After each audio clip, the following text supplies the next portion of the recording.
Yes, we're here in London, and Sir Derek Jacobi, Richard Clifford, and I will be performing an adapted version of my play SHAKESPEARACY. We're excited about that. We should have a few laughs. Everybody, I'm going to introduce Ron Destro, who's fiddling with the props, as we do. Ron Destro, we're going to give a reading of this play, or part of this play, Yes.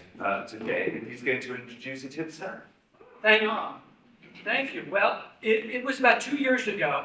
I was here in London at Charterhouse, signing my book, The Star, the Moon, the Sun, the novel about Oxford, and for which Sir Derek beautifully narrated the audiobook, and I'm forever eternally grateful for that.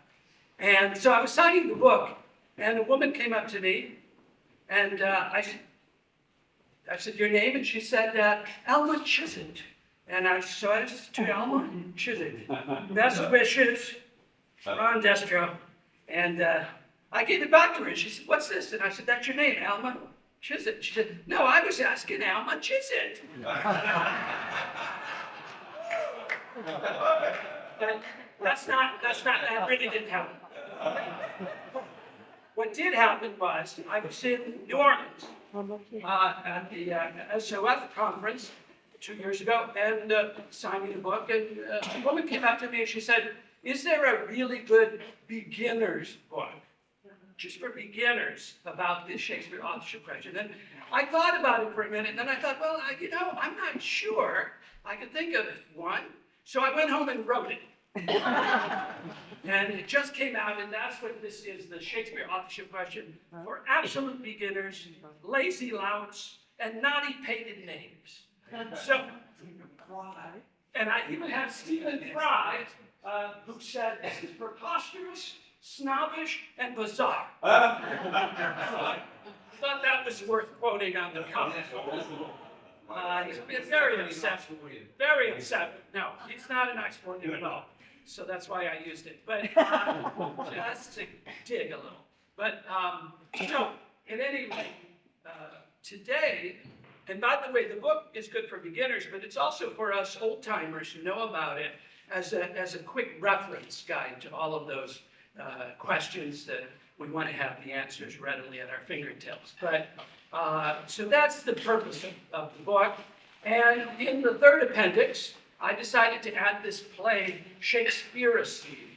Years ago, Michael York, who's an Oxfordian, wonderful actor, asked me if I could turn my presentation into a stage play. And so that's sort of the inspiration for SHAKESPEARACY.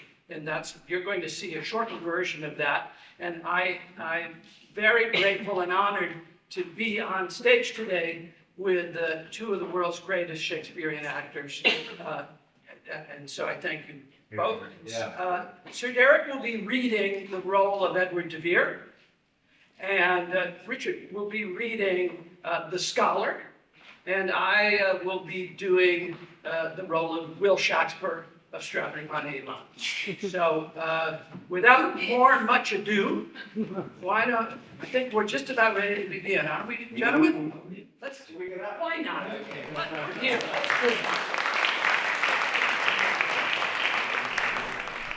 I'm in search of William Shakespeare, the writer and the man. In the first folio of 1623, there was a reference to Shakespeare's Stratford monument, and on another page to the Sweet Swan of Avon. So I put the two and two together, and I discover, after a 4 days' journey from London, the tiny market town of Stratford-upon-Avon. At the Holy Trinity Church, I find the names of townspeople buried there. Rebecca Talbot, Violet Flower, Harriet Stubbs. And then I see a memorial bust of a man named Will Shakespeare.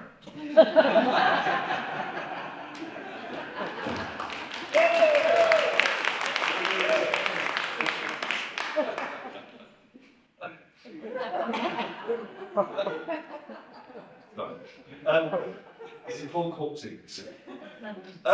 Not Shakespeare, exactly. But close enough. What do you want from me? Spelling was never my strong suit. But what troubles me is this memorial bust.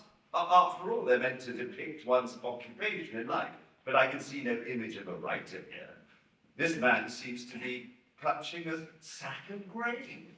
What should I be clutching, Harriet Stubbs? This is the original bust.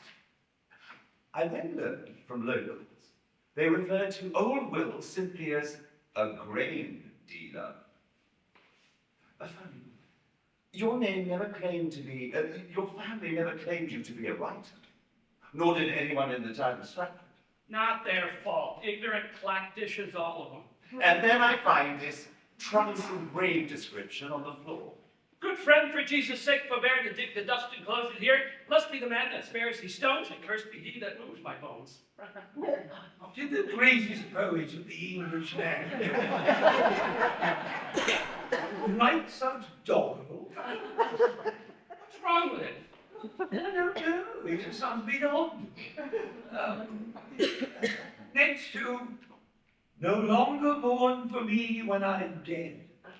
Then shall you hear the surly southern bell give warning to the world that I am fled from this vile world with vilest worms to dwell. Nay, if you read this line, remember not the hand that hath written, for I love you so that I in your sweet thoughts would be forgot, if thinking on me then should make you woe. What? A man would have to have stones the size of Westminster to fit all that. Besides, a bit showy, don't you think? Well, I guess I had something to show. It was by Shakespeare, you clod. Why criticize if you wrote it? Modesty. I later simplified my style. To fit your mind. Maybe you can find some answers in this dog's last will and testament. Silver goat bowl, A plate. jewels. And I gave unto my wife my second best bed. What? Well, what is missing from this well-itemized will? Will? I mean, besides anything that one might expect to find among the belongings of the world's most acclaimed poet and playwright. Pens? Books, man! Books! The Shakespeare works reveal an encyclopedic knowledge. They refer to more than 200 texts, some of which were unavailable in England and not yet translated into the Queen's tongue. Yes, where are your books, man? Your library. There is also no mention of furniture that would hold books.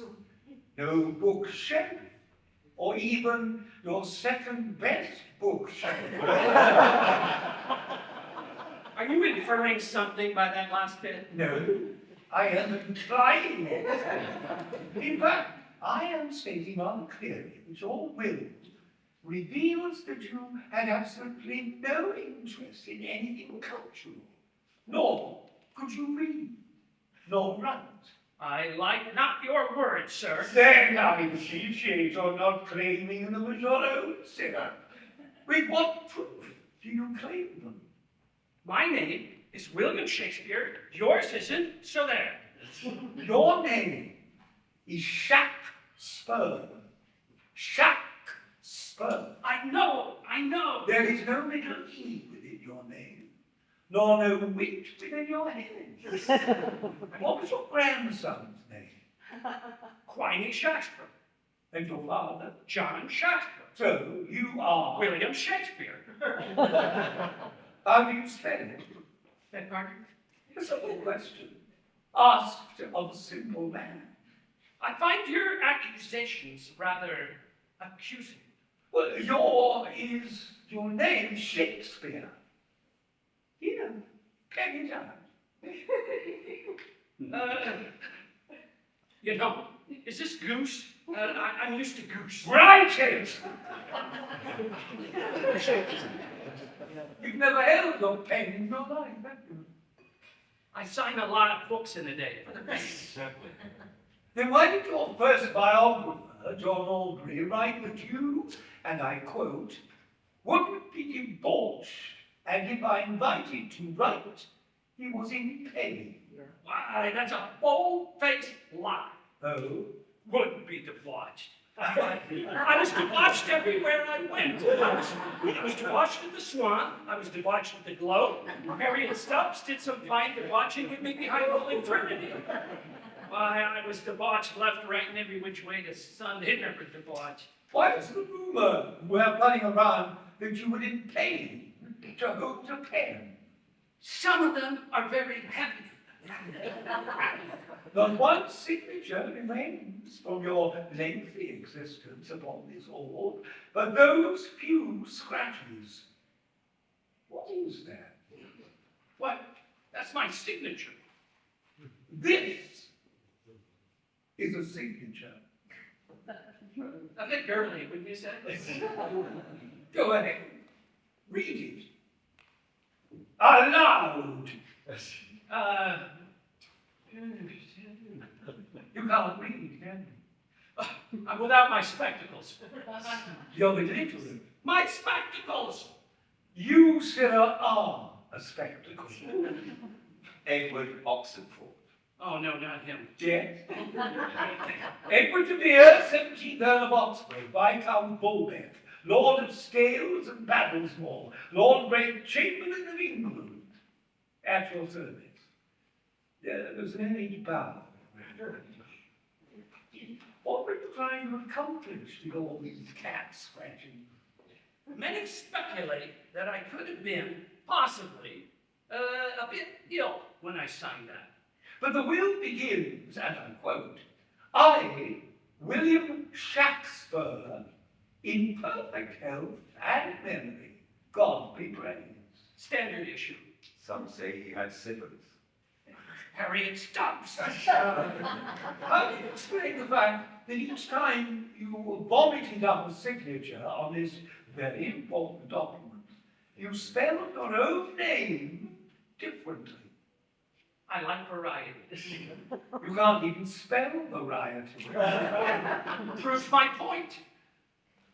These are the signatures of your parents and children.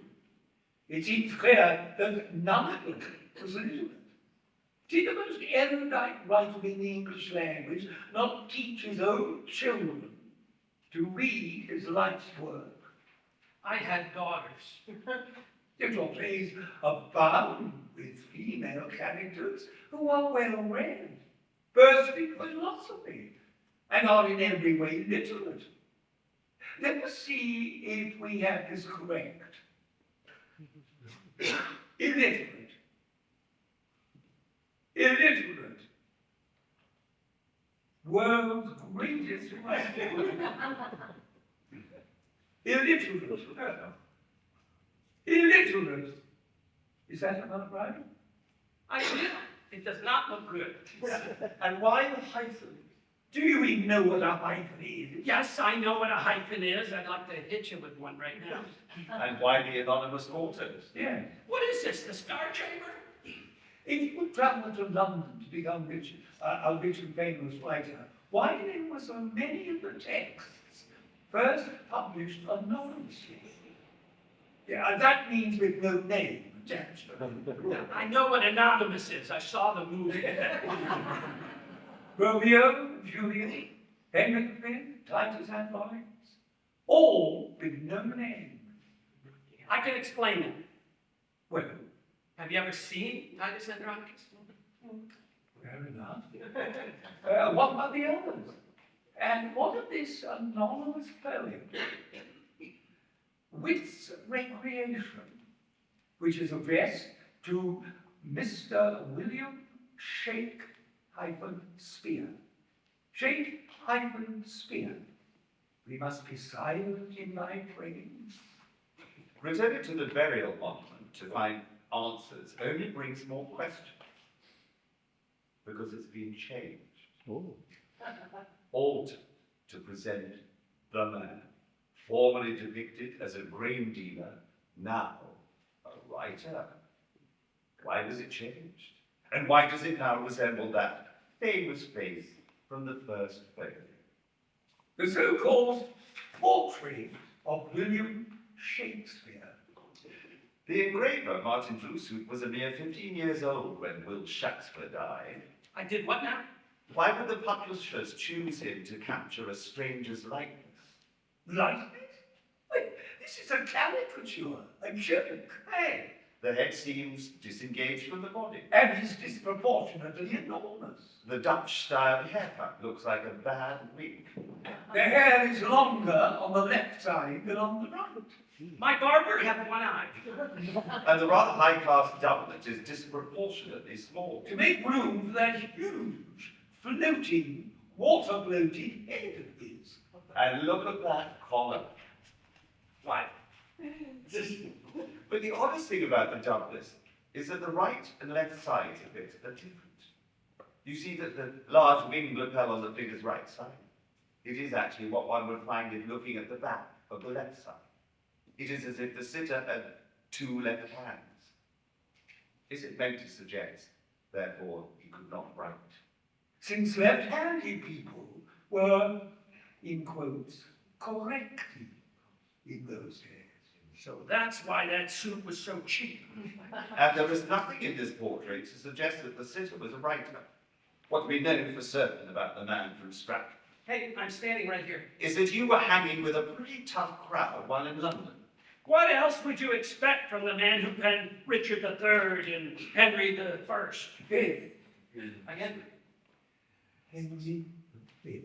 We find you in court suing one John Clayton The slubbering clotpoll, for an overdue debt of £7. plus interest. Was the great William Shakespeare a moneylender?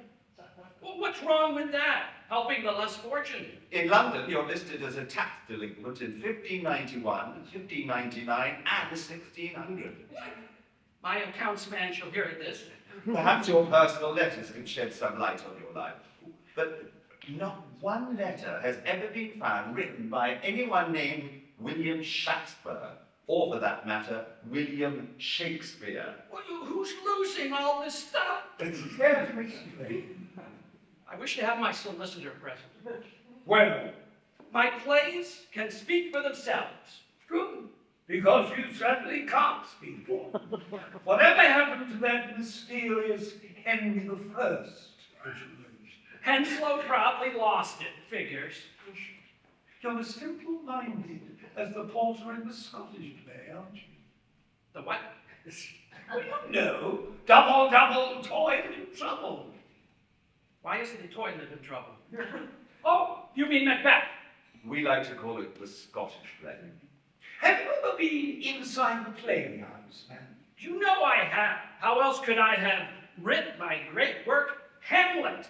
Oh, forgive me, the Swedish play. Sir, if we can't find anything in your own handwriting, perhaps we can find your friends.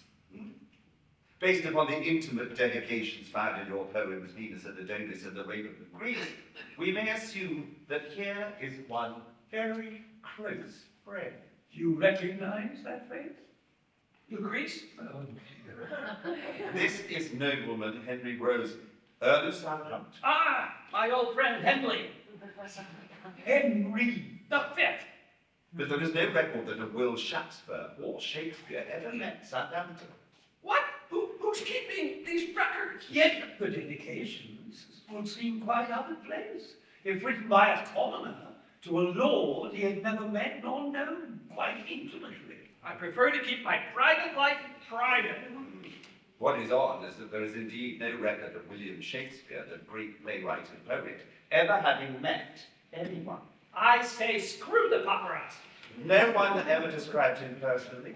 No one ever wrote about him seeing him out on the town, acting in a play, drunk in a gutter. Oh, thank heaven for that. Let's look at the poem from 1607, Mirror, the Mother of Adonis, No, that's not. in which William Barkston A puking liar. paid tribute to that writer Shakespeare. Preserve thy small frame and his greater favour. His song was worthy merit, Shakespeare.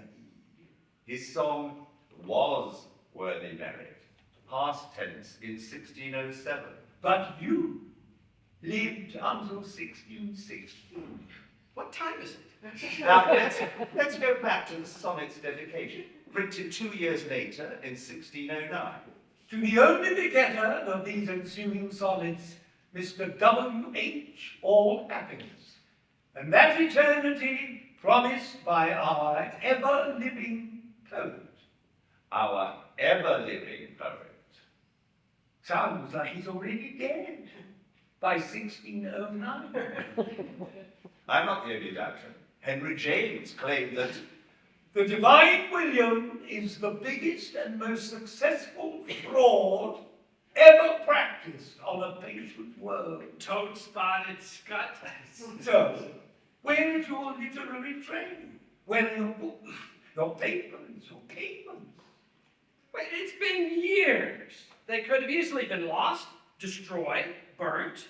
Well, where can you possibly find evidence for any writer from so long ago? in Diana Price's book, Shakespeare's Unorthodox Biography, Damn it! she lists the literary surviving trails of 24 playwrights of the period, but Shakespeare's name is not on any of them, not one. And in 1616, when you shed this mortal coil, do you know what happened in London? A mournful march in my honor. Not 1 foot stirred. Pig racing down Pickering. Negative. Burial at Westminster Abbey. Nothing. Not 1 man mourned. Not 1 poem was written. Not 1 dog barked. Those jealous bastards. Ben Jonson exposed an unworthy fellow who masqueraded as a poet in his poem Poet Eve. Why are we now talking about heaps? Was William Shakespeare the name of a writer or a playbroker? And why was anyone who wrote about him punished? Shakespeare, we must be silent in thy praise. I wish you would be. Pseudonym is very popular in our day. Why deny it? I deny it. Richard Braithwaite wrote in 1614 that the finest plays of the Elizabethan age Was shadowed in a borrowed name. Who do you think he meant? Elizabethan satirist Joseph Hall lambasted the Venus and Adonis author whom he claimed shifted his writings To another's name. That naughty painted puttock. Where are you getting these terms? The Shakespeare insult generator. Oh, that. in a contemporary allusion to the author Shakespeare. Fellow writer John Davis refers to him as Our English Terence. Doddering dolt. Could never remember my name. Always called me Terence. But in doing so, Davis is making allusion to the well-known Renaissance belief that Terence was actually the front man for the aristocratic Roman writer Scipio. Never met him. So, assuming a pseudonym and based upon a close reading of the works, let's do what Schoolmaster Thomas J. Loney suggests. Let's not. What characteristics would the real writer Shakespeare need to possess? Handsomeness. Slightly balding handsomeness. We're talking about the real Shakespeare. A superior intonation. A maturity, A snotty nose. A recognized genius. an intense sensitivity, A smelly buttock. A talent for lyric poetry. Great enthusiasm for Italy, music, and sport. an encyclopedic knowledge of Latin, Greek, French, An intimate grasp of the complexities of the inner workings of our good queen. Honey, I never saw you there. I like to keep a low profile.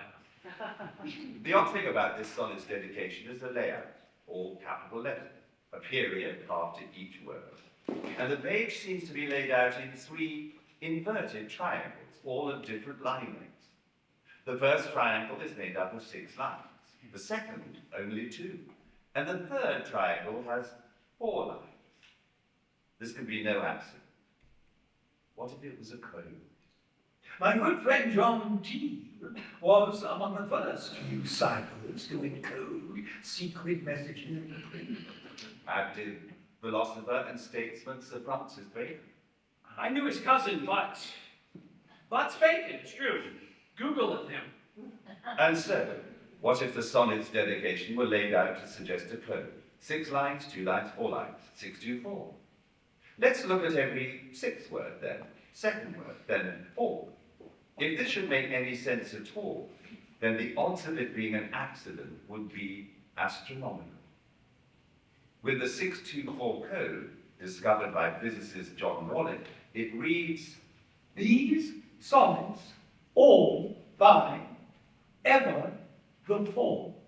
and if you continue to the printer Thomas Thorpe's initials, you get, These sonnets, all by ever the four hyphen T. Ever. our ever-living poet, even the 40. But who is ever the 40? Well, whoever he is Shakespeare. But I thought I was Shakespeare. Have you not been listening? I just learned I had syphilis. I'm confused. 4th T, that's a bit of a twisting and a turning to get 40, isn't it? It's a homophone. Beg pardon? Homophone. I like girls. So, to find the real writer, Hello, I'm still here. let's examine the narrative poem Venus and Adonis, which, according to the preface, is claimed as Shakespeare's first work. But it is also fully developed masterpiece. So, where is the early Shakespeare material? I got it all packed away somewhere. Let's search for a writer of anonymous or pseudonymous poems that were written in the same unusual style as Venus and Adonis. Someone who stopped publishing such works after the name Shakespeare first appeared. English schoolmaster Thomas Loney did just that. What?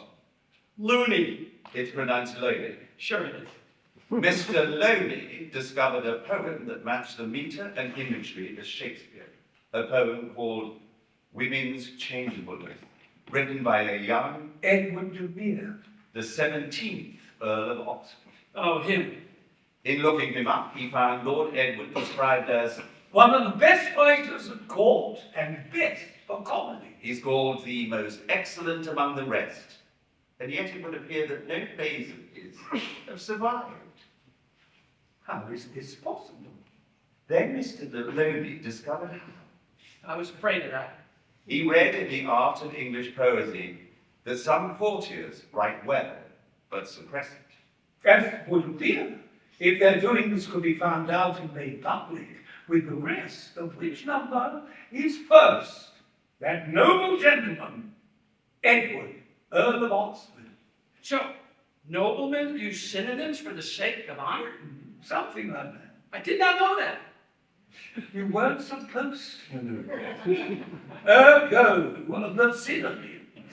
Now, if Edward de Vere wrote under the pen name William Shakespeare, Which he did not. no great conspiracy or cover-up would be required. It would have been an open secret known only among the tight-knit nobility of the time. Gabriel Harvey even published a Latin address to you before Queen and Court. He spoke of your splendid fame, with Minerva concealed in thy right hand. The address concludes, Your eyes flash fire, your will shakes spears. Ha! I get it. That's a good one. Your Will Shakespeare's. you are the 17th Earl of Oxford, Given name, Edward Vere. abbreviated E. Verb. Ever! Our ever-living poet.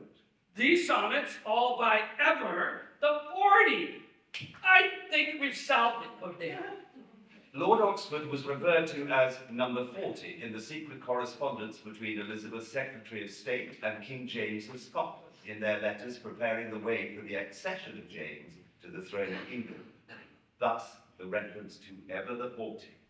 By the way, the 624 code was not random. Who was it? It's the number of letters in my name. Edward de Vere. Whoa. As schoolmaster Loney began to research your life, he found amazing similarities to the lives portrayed in the sonnets and plays. You attended school. Unlike some. How do you know I didn't attend the Stratford Grammar School? One has to be able to read and write to enter the school. Who taught you to do this? Your illiterate father or your unable to read mother? No comment. Records show Wills Shakespeare did not attend university. However, I was tutored at home. By the best scholars and intellectuals of Europe, your uncle was... Arthur Goldman. Who?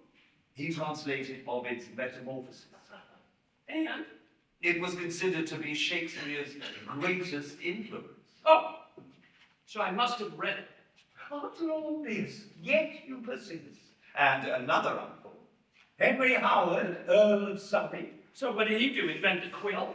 Not quite just the sonnet not quite just the sonnet form, popularized by someone called William Shakespeare.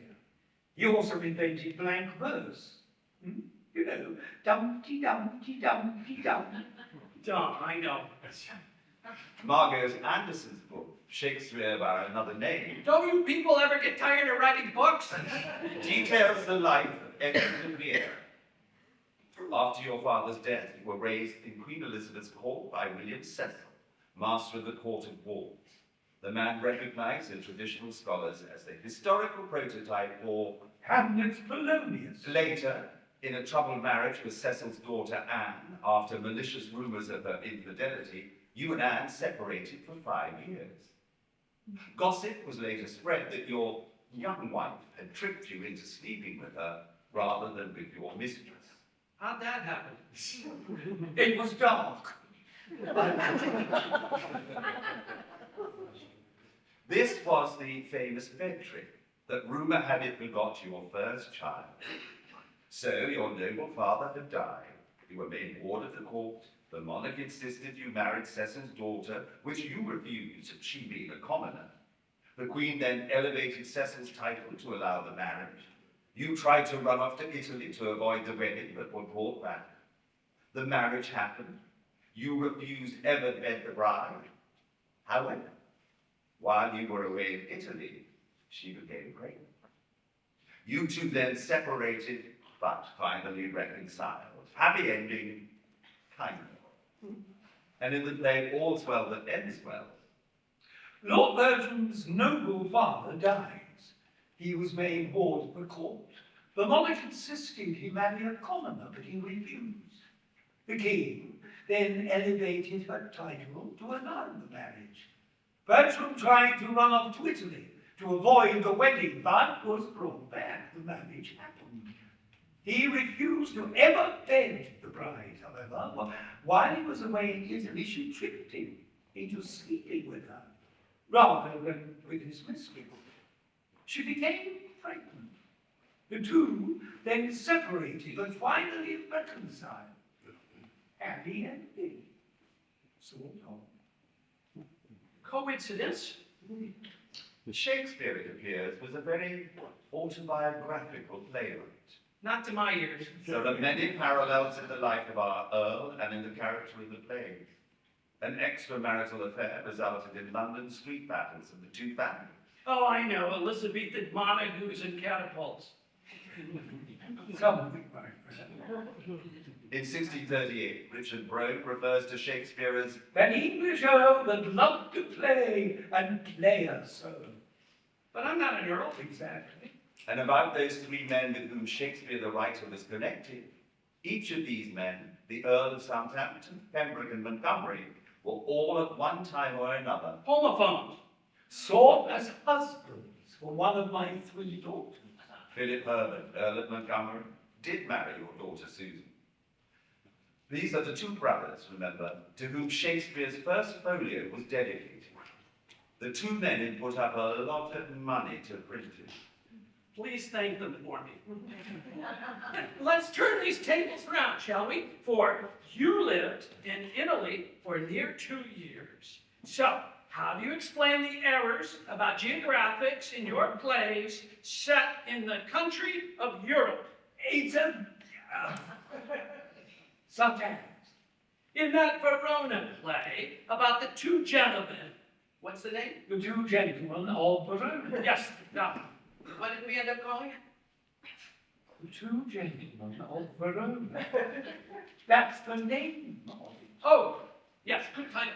Yes, so, how does one travel from, where are they from again? The two gentlemen of Verona. Yes, sir, where are they from? You mean in the play? The two gentlemen of Verona? Yes, from. Verona! Right. So, how does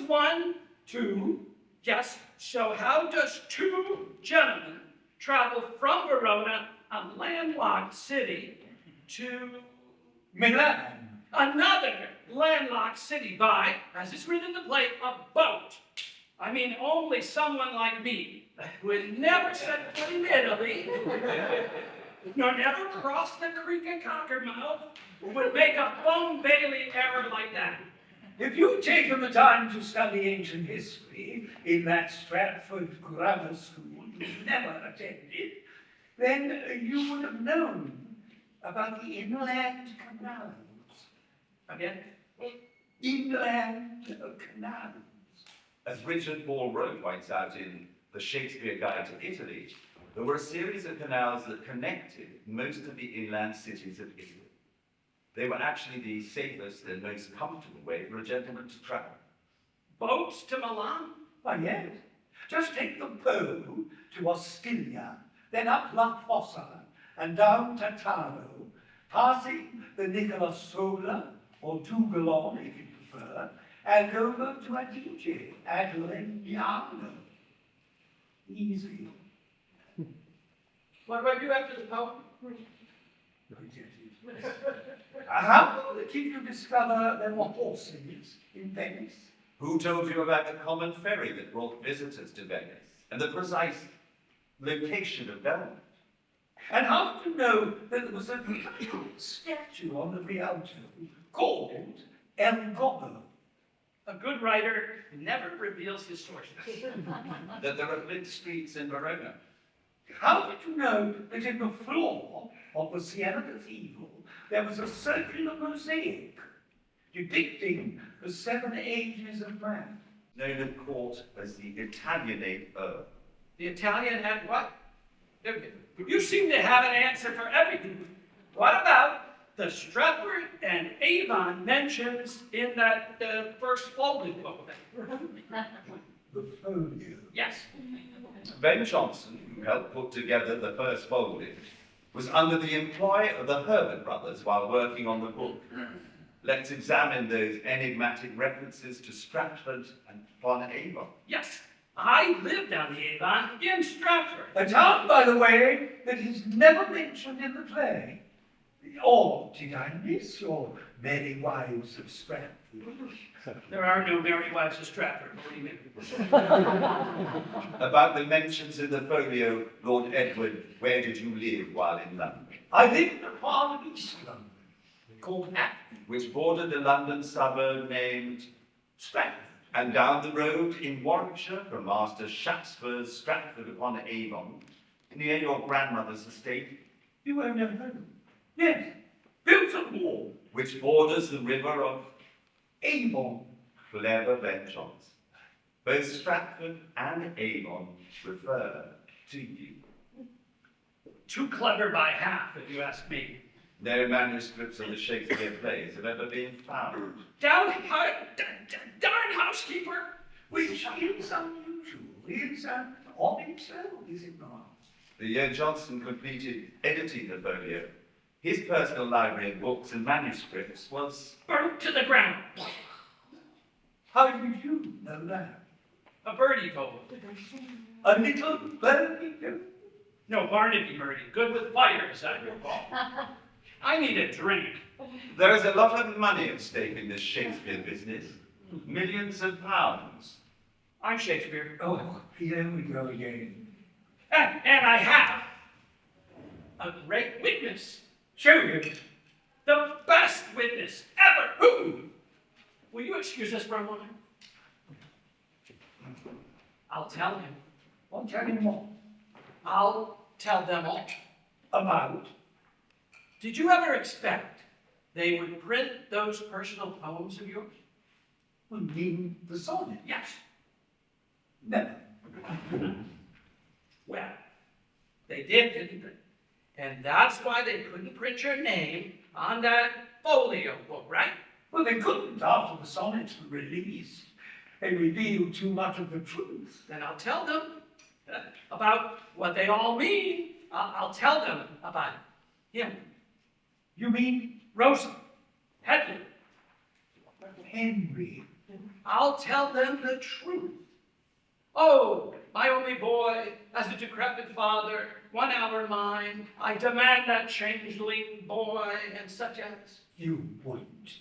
I know your secret. You can't. I will. Ask him. Yeah. Yes. Ask him who the writer Shakespeare was. Go on. My lord, who was the writer William Shakespeare? He was. This fellow from Stratford was the true writer. But my lord, I'm sorry, it's the way it is. I see. Well, this is an unexpected turn. Yeah, like in those sonnets of mine. Sure. I guess when they go to the playhouse, they'll see my name. What's in a name, Will? A rose by any other. No, it's all right. When they go to the playhouse, they may see your name, but they shall hear my voice. So, you used a synonym. Synonym. I mean pseudonym. Just to save your family from a bad repute? Yeah, partly, yes. But as I began to tell more truth than tale, our good Queen Bess came to me and demanded pet name.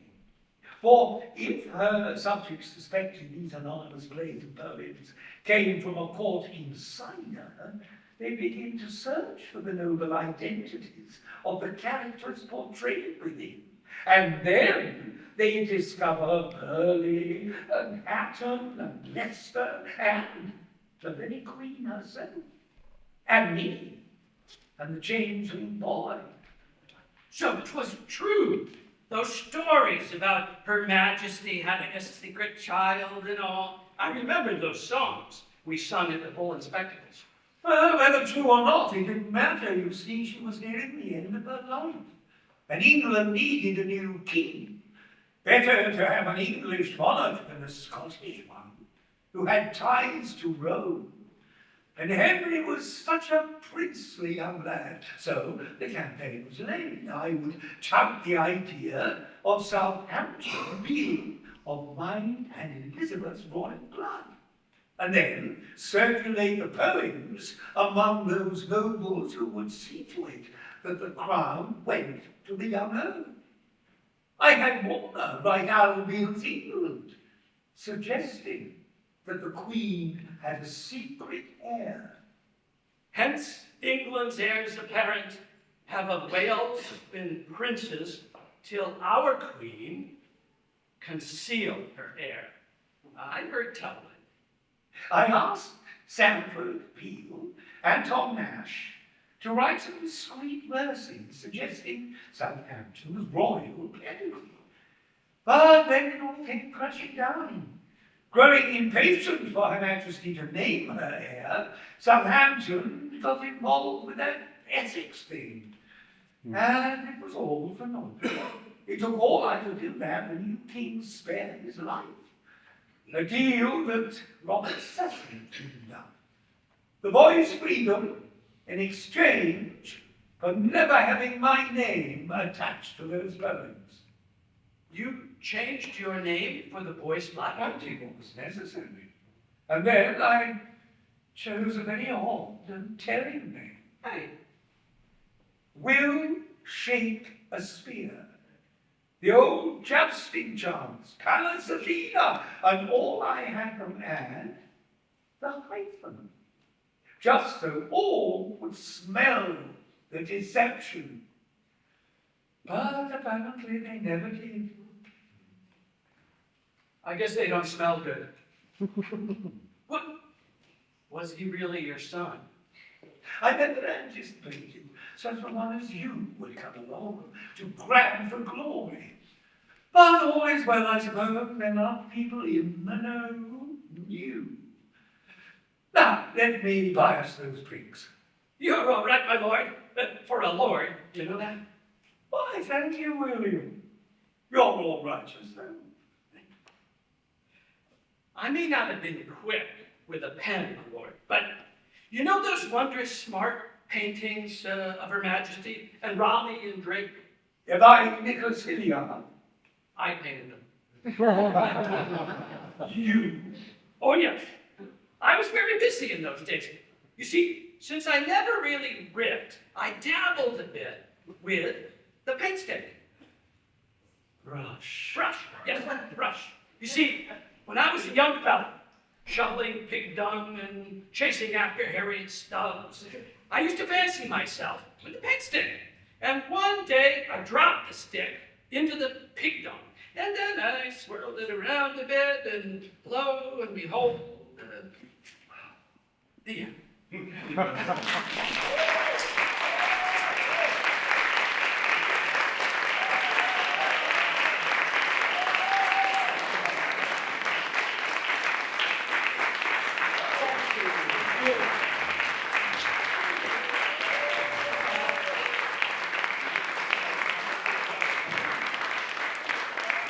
Very Shakespeare, madam, if I may direct you to the Duke Room again for a light repast of warm food.